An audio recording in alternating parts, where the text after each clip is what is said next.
Gandiv news में आपका स्वागत है। आइए नजर डालते हैं आज की प्रमुख खबर पर। यदि आपने अब तक हमारा चैनल सब्सक्राइब नहीं किया है तो तुरंत सब्सक्राइब करें और जुड़े रहिए हमारे चैनल से। छोटे कस्बे से बड़े सपने तक, बांसवाड़ा के अथर्व जोशी बने युवा संसद के मुख्यमंत्री। जयपुर में छाई प्रतिभा। शिक्षा मंत्री मदन दिलावर की गरिमामय उपस्थिति में आयोजित प्रदेश स्तरीय युवा संसद कार्यक्रम में बांसवाड़ा जिले के छोटे से कस्बे ठीकरिया निवासी अथर्व राहुल जोशी ने मुख्यमंत्री की भूमिका निभाकर सदन की कार्यवाही में भाग लिया और सभी का ध्यान अपनी ओर आकर्षित किया। त्रिवेदी मेवाड़ा ब्राह्मण समाज के राहुल जोशी एवं रेखा जोशी के सुपुत्र अथर्व जोशी वर्तमान में राजकीय उच्च माध्यमिक विद्यालय खांदू कॉलोनी बांसवाड़ा में कक्षा 11 के छात्र हैं। उन्होंने ब्लॉक एवं जिला स्तर पर प्रथम स्थान प्राप्त कर प्रदेश स्तर तक का सफर तय किया। युवा संसद में मुख्यमंत्री की भूमिका निभाते हुए अथर्व जोशी ने नई शिक्षा नीति की प्रभावशाली पैरवी की।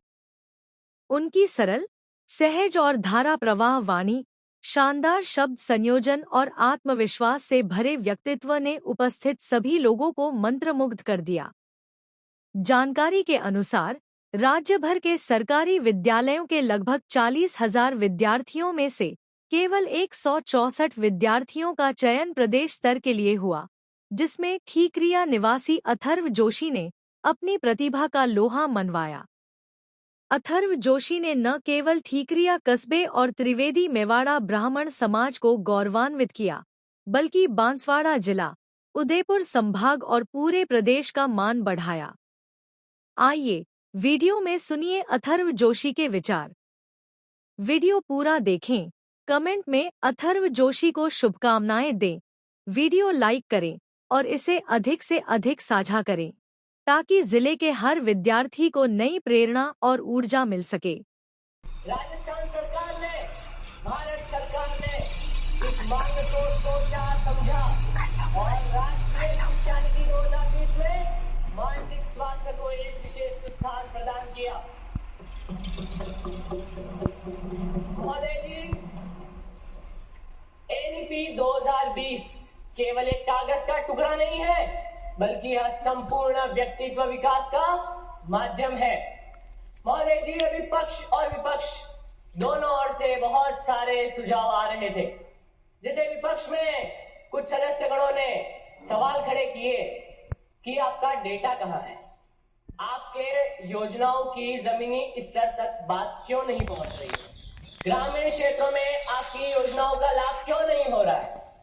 मैं जवाब में एक बात देना चाहूंगा, किसी भी नई योजना की शुरुआत करने के बाद वह समय की मांग करती है। नई शिक्षा नीति 2020 की शुरुआत कर दी गई है। आने वाले 10 वर्षों में आप देखेंगे कि यह राजस्थान की युवा पीढ़ी किस तरह से जिले में, राज्य में, देश में नहीं बल्कि संपूर्ण अंतरराष्ट्रीय जगत में अपना नाम, अपना परचम लहराएगी। महोदय जी, राष्ट्रीय शिक्षा नीति राजस्थान की यह पीढ़ी इसको मान रही है। आने वाले समय में यह प्रावधान और भी बढ़ेंगे, लेकिन अभी किस तरह से प्रावधान कार्य कर रहे हैं उससे बताने से पहले मैं प्रतिपक्ष महोदया की एक बात को लेना चाहूंगा। महोदया ने कहा कि एक छोटी सी बच्ची के साथ दुष्कर्म कर उसके टुकड़े टुकड़े कर खंडर में फेंक दिए गए। यह बात बहुत दुख की है। मुझे भी दुख हुआ।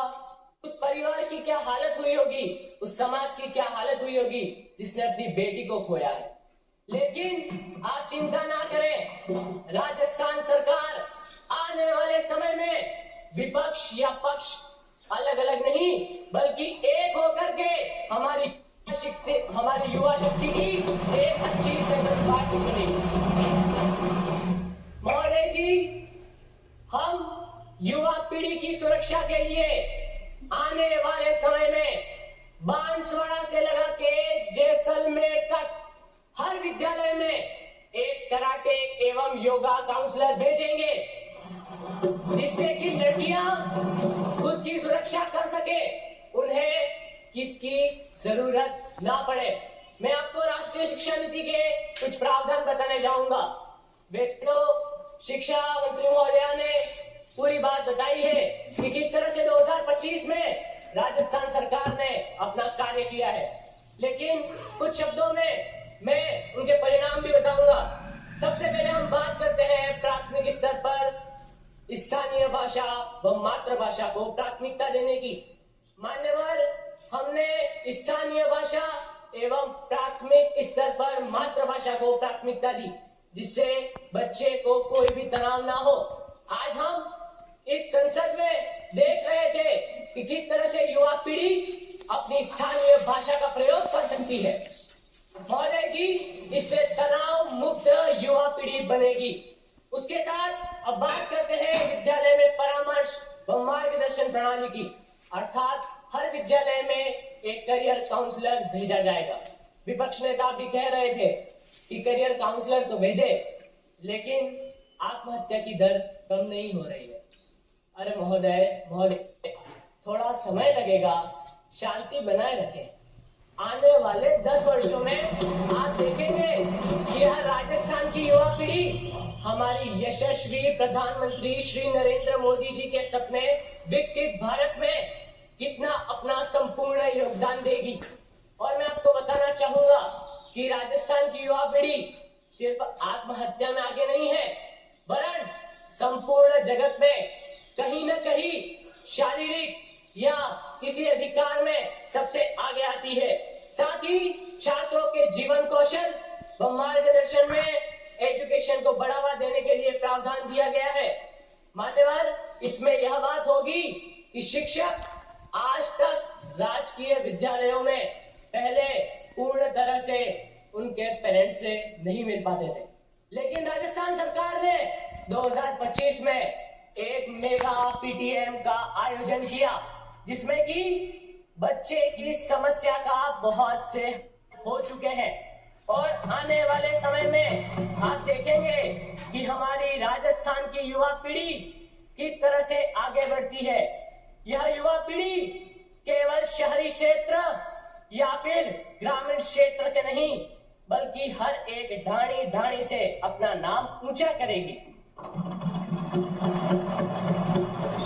पक्ष नेताओं ने बहुत से सुझाव दे दिए हैं, लेकिन मैं बताना चाहूंगा कि योजनाएं शुरुआत करने के बाद समय की मांग के साथ एक अच्छी इच्छापूर्ण शक्ति की भी मांग करती है।